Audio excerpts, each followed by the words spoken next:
In this section, you're going to learn how we number fingers. This is finger number 1, this is finger number 2, this is finger number 3, 4, and 5. I hope that everybody has 5 fingers at least.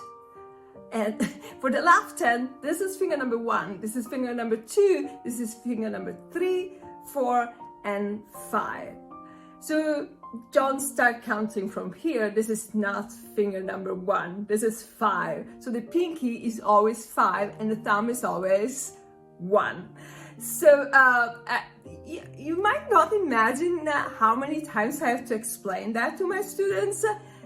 This is somehow a very difficult thing, sometimes more difficult than actually playing a piece. So this is finger number 1, 2, 3, 4, 5. This is the right hand and this is the left hand. I hope this is clear at least. Okay, so now pause this video, practice saying the number of the finger really fast if you really need to, and I'll see you in the next section.